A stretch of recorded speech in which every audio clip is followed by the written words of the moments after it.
வணக்கம். இன்னைக்கு நம்ம பார்க்க போகிறது வந்து கொவக்காய் சில்லி ஃப்ரை பண்ண போகிறோம்.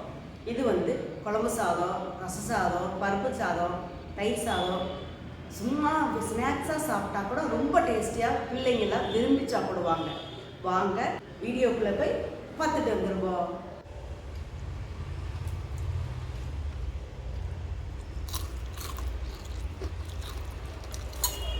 நல்லா கிறிஸ்பியாக நல்லா இந்த எலுமிச்சப்பழம் புழிஞ்சது நல்லா கார சார புளிப்பாக ரொம்ப நல்லாயிருக்கு.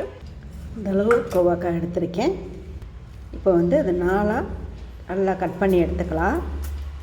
நல்லா கழுவி தொடச்சி வச்சுட்டு கட் பண்ணணும். இதுபோல் எல்லா காயுமே கட் பண்ணி எடுத்துக்கலாம். ஒரு பவுலில் கட் பண்ணதை எடுத்து போட்டுக்கலாம்.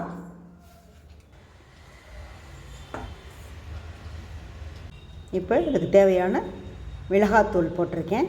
1/4 டீஸ்பூன் போட்டிருக்கேன். காரம் எவ்வளோ வேணுமோ போட்டுக்குங்க. இதுக்கு தேவையான உப்பு போட்டுக்கலாம்.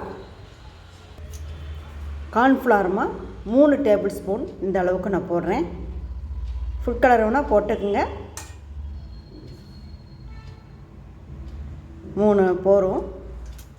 இப்போ முதல்ல வந்து நல்லா பெசரி விட்டுக்கலாம்.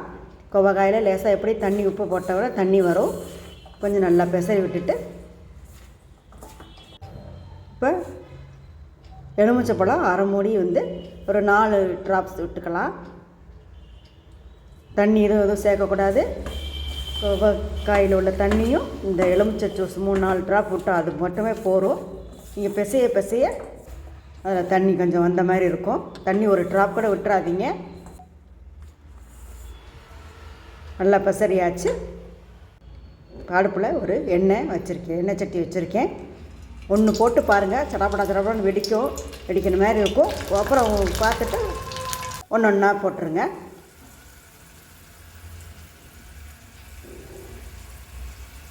இந்த மாதிரி எவ்வளவு நம்ம கொள்ளுதோ அந்த அளவுக்கு போட்டு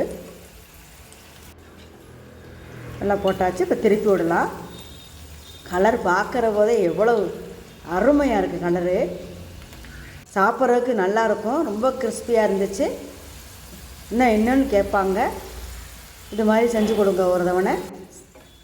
பாருங்கள் நல்லா வெந்து நல்ல கலராக வந்திருக்கு பாருங்கள்.